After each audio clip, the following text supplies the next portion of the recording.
Hello viewers, এই মুহূর্তে পশ্চিমবঙ্গ রাজ্য সরকারি কর্মচারীদের ডিএ নিয়ে খুবই গুরুত্বপূর্ণ একটি আপডেট উঠে এসেছে। সেই আপডেটটি আমি আপনাদের সাথে শেয়ার করছি। তো ভিডিওটি আপনারা কোথাও এক সেকেন্ডও স্কিপ করবেন না, প্রথম থেকে শেষ পর্যন্ত অবশ্যই দেখুন। চ্যানেলে ফার্স্ট টাইম হলে অবশ্যই চ্যানেলটি সাবস্ক্রাইব করে নোটিফিকেশন বেলটি অন করে রাখুন। তো বন্ধুরা, 25% বেতন বৃদ্ধি হতে চলেছে সরকারি কর্মচারীদের। রাজ্য সরকার এক দারুণ উপহার দিলেন সরকারি কর্মীদের। খুব শীঘ্রই চালু হবে সপ্তম পে কমিশন বা 7th পে কমিশন। আমরা সকলেই জানি যে কেন্দ্রীয় সরকারি কর্মীদের সাথে রাজ্যের সরকারি কর্মীদের মহার্ঘ ভাতা বা ডিএর অনেক তফাৎ আছে, আর বেতনের তফাৎটা আরও অনেকটাই বেশি। এই নিয়ে দীর্ঘদিন ধরেই অনেক লড়াই করে চলেছে রাজ্যের সরকারি কর্মীরা।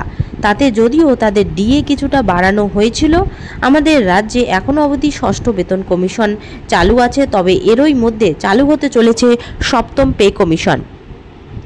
এবার এক ধাক্কায় অনেকটাই বেতন বাড়বে রাজ্য সরকারি কর্মচারীদের।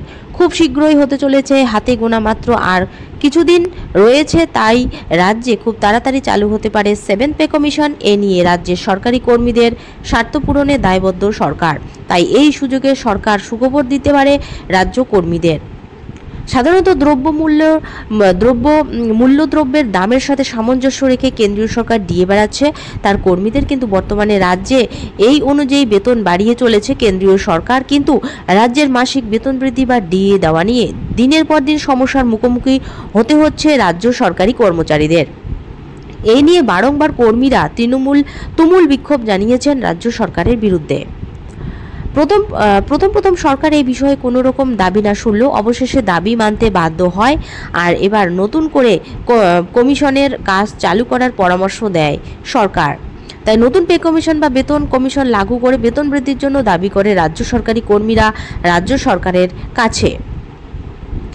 মুখ্যমন্ত্রী জানিয়েছেন যে বেতন কমিশন গঠন করা হচ্ছে, এবং তিনি আরও জানিয়েছেন সব যদি ঠিকঠাক থাকে তাহলে 2024 সালের সেপ্টেম্বর মাস থেকে নতুন বেতন কমিশন পেশ করা হবে।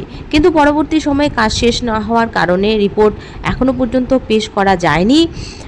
প্রতি বছর রাজ্যের বাজেট পেশ করা হয়, আর এই বাজেট পেশ করার সময় কর্মীরা আশা করেছিলেন যে তারা নতুন পে কমিশন বা বেতন কমিশন নিয়ে হয়তো কিছু সুখবর পাবেন, কিন্তু তাতেও কিছু সুফল না হওয়ায় এদিন কর্মীরা খুবই নিরাশ হয়।